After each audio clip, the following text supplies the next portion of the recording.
This is lesson 205, and today I thought I'd have a change. I always like a change, and I thought I'd try something in the style of Edward Wesson, using a looser peck. I've got my brushes here, which squirrels mops they are, and Wesson used to use these all the time. These were his favourite brushes. This is a scene I've got here from looking across to Blythburgh. The colours are raw sienna, cobalt blue, light red and alizarin crimson. And we'll add something else on the way. So let's move them colours out of the way and start painting, shall we? So to start with, I'll just get some clean water up to the sky.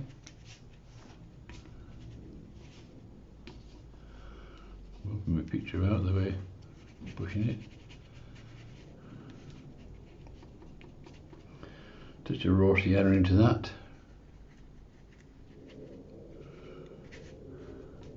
Used a loose paint as it was Weston, lovely style. I'm taking some of that sunshine down in this water down here, so I'll have some of that down here as well.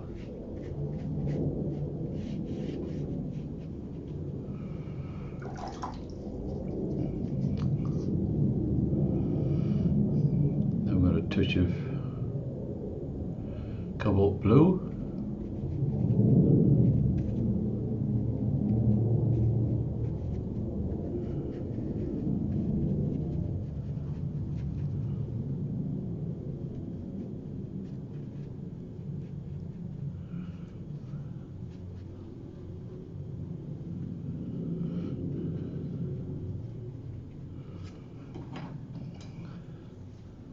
And in the bottom of the sky I want to put a touch of a pinky touch, so put the alizarin crimson in there. Just a hint of colour.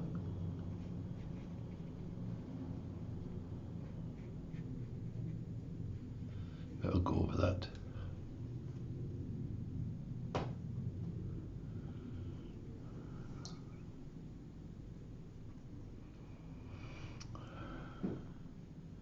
On that horizon there.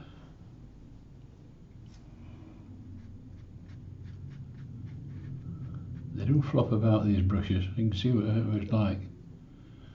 But you could use like a magician with them. You could make them do anything. And I'm trying to do the same, and not with as much success, but we'll soldier on. It's good to have a different style. Good to try something else for a change, isn't it? Put a touch of that pink in here, in the water. I think we'll have a touch of that blue in there as well, in this water.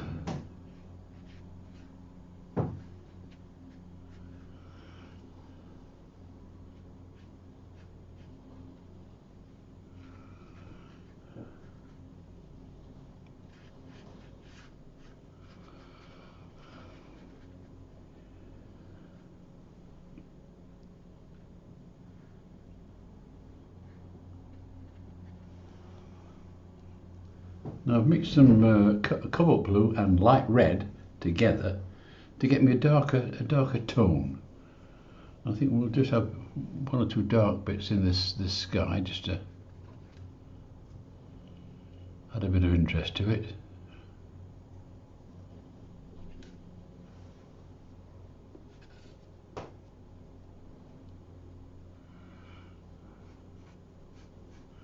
Whisker, we've got some of the bits of brush coming out of there. Not to worry. I'm sure he had the same problem, so we'll see what happens.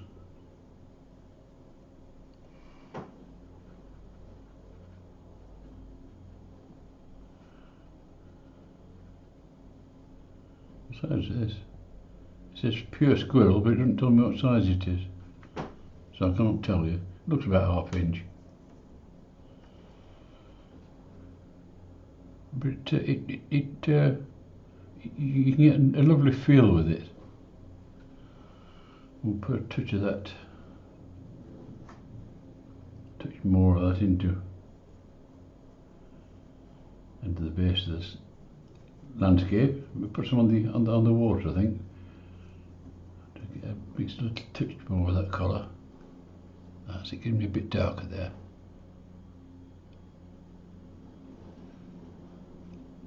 I like that better.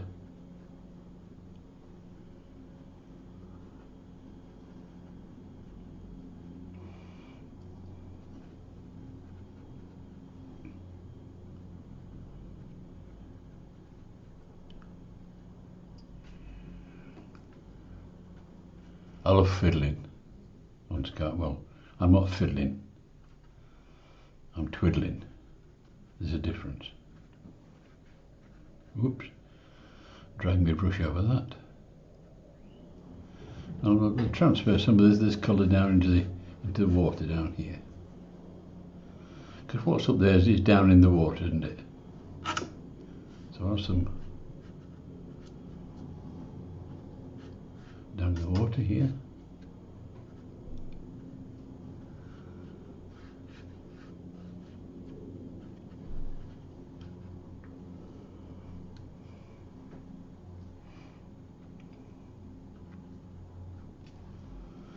Just a bit stronger tone there. I want just to highlight what's happening.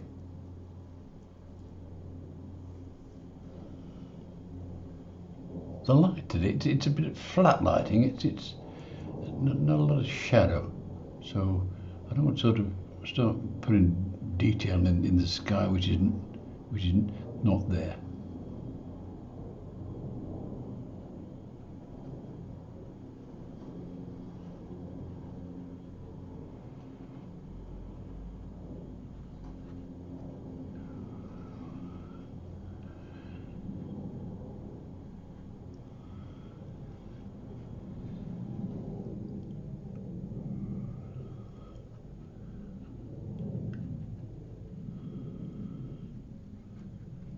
And stop fiddling, don't fiddle.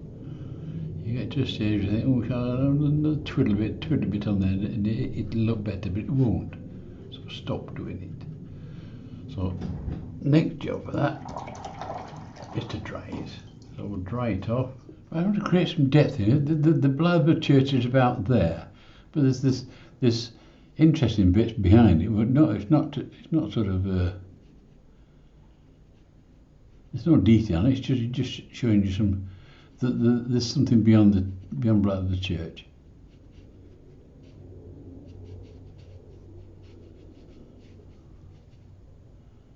And this looks like, I think this is a 1/4 inch squirrel. If you're interested.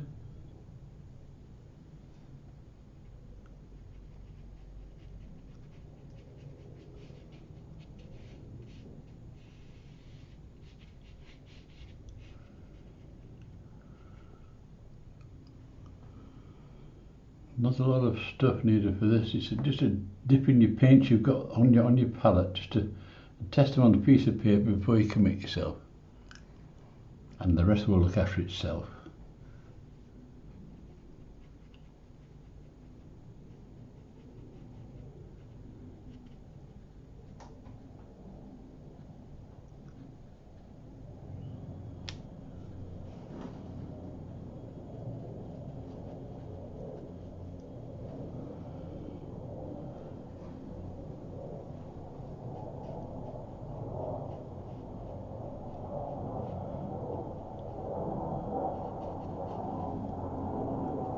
This is just we're using sort of aerial perspective here, as opposed to a linear perspective. Aerial perspective, for those that don't know, I'm sure there's a lot of you do, but for the ones that don't know, is using tone or colour value to take the subject backwards.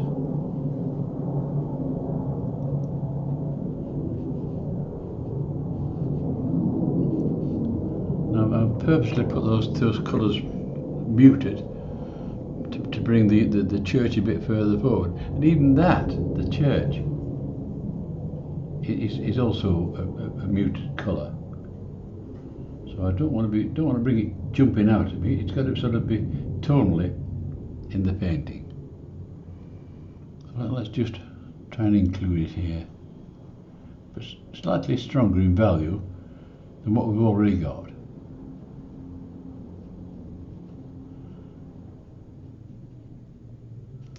I say I used to love these squirrel brushes. I don't want to put much detail on Blythburgh Church. It's just it's a church. It's a lovely church. I'm sure it deserves better than I'm doing to it.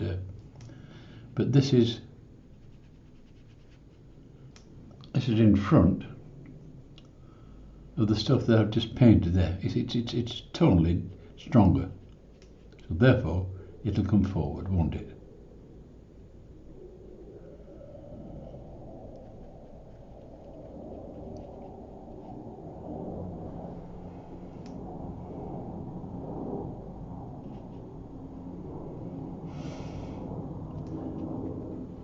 And there's a sort of an area tonally in the same vein, which is going to come down here,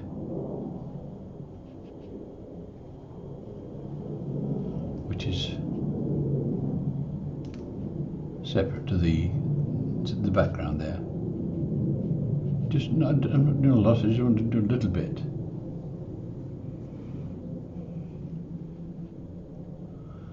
Here, it's not what I'm painting. It's a suggestion of colour. That's all.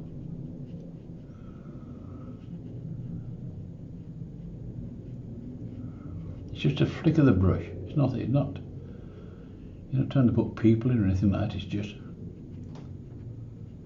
It's nothing. But hopefully, it'll look a bit more like something. And then as we come further forward, I think we might get a touch of reflection on that one. We'll see if we can get a suggestion of reflection on that church, shall we?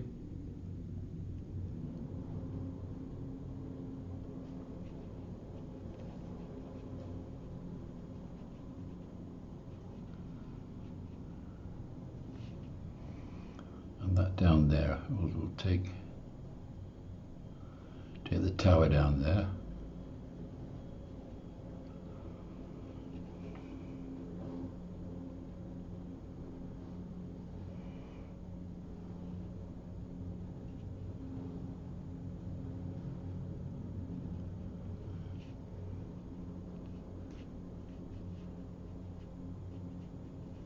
Right, now in this foreground there's different colours, there's fields and stuff like that. So now I want to introduce a touch of colour into it to bring it forward.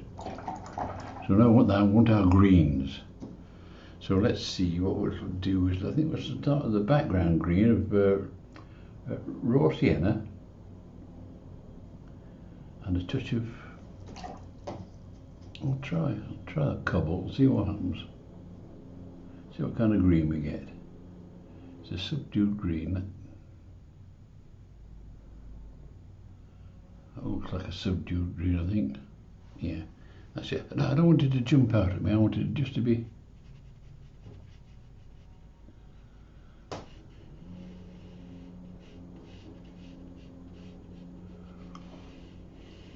across there, in front of the church there.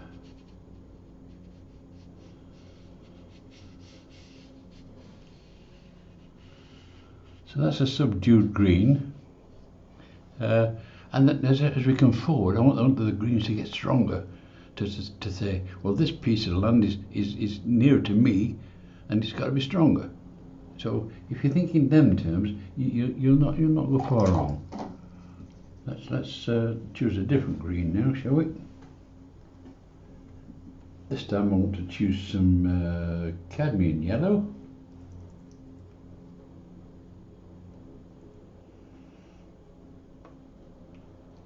And some, I think, French Ultra. Try a bit of French Ultramarine and let's see what we get. I don't want it too strong. See what it gives me.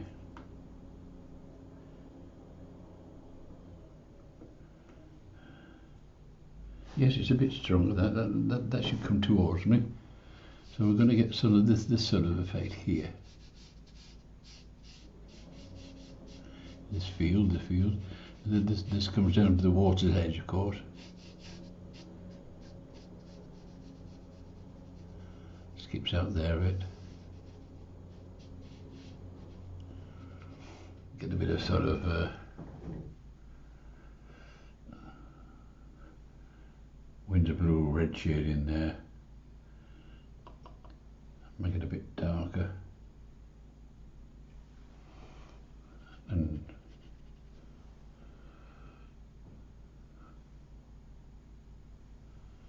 bring some of these greens forward now in front of me.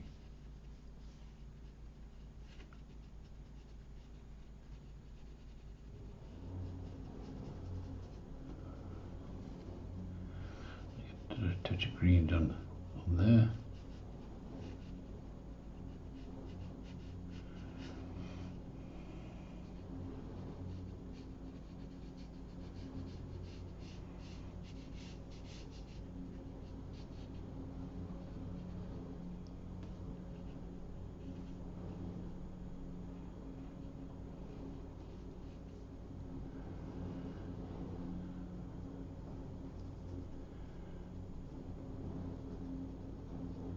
It's the sort of flicky stuff that sort of introduces it into the water. I said these squirrel brushes are they've got a point on them, and they do what you want them to.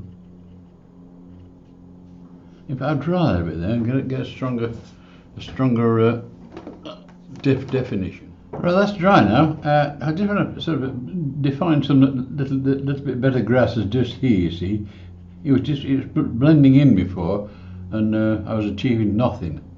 So let's flick a few bits of greenery stuff into here.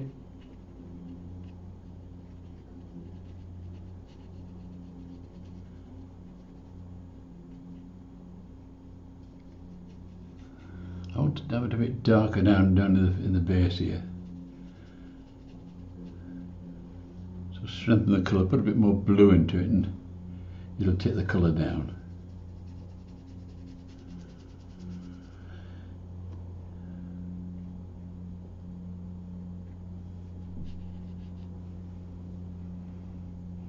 Get a bit of a dark. I'm mixing a bit of darker stuff. Now let's see if we can. We're going to get a sort of a suggestion of dark around where the edge of the lake is.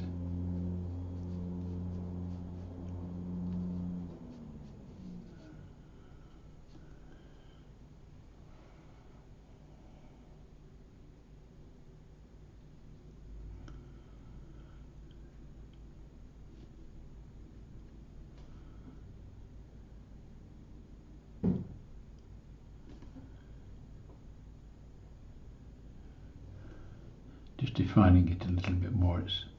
I'd lost it a bit. And there's a bit of suggestion of grasses and stuff like that onto the surface here.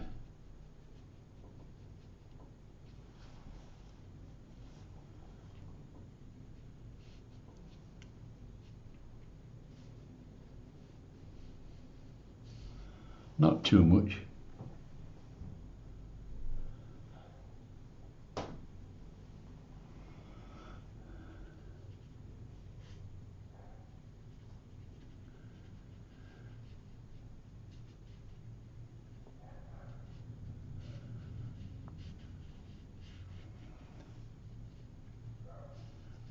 I don't want to fall into the trap of putting lots of detailing, because it's not a detailed painting. This, it's a case of just suggesting the thing as opposed to painting it. Just a touch of light red up there. I can do that. Touch of browny stuff in the.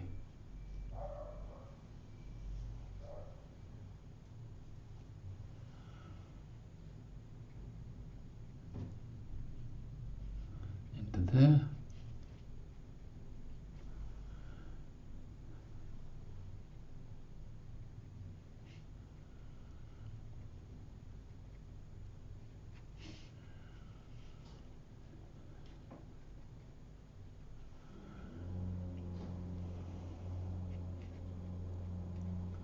just turn my brush over because the blade was facing the other direction.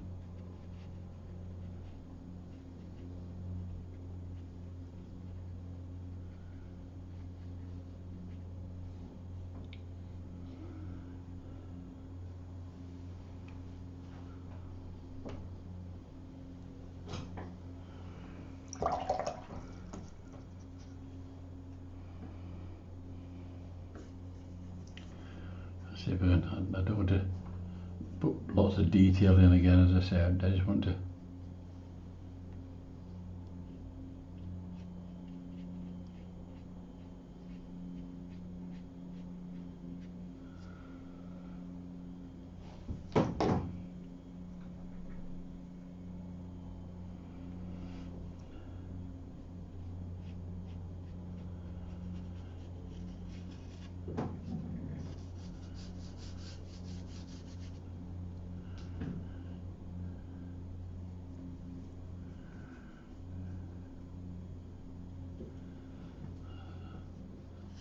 I'm getting to the stage of fiddling, but I'm just trying to put a little touch of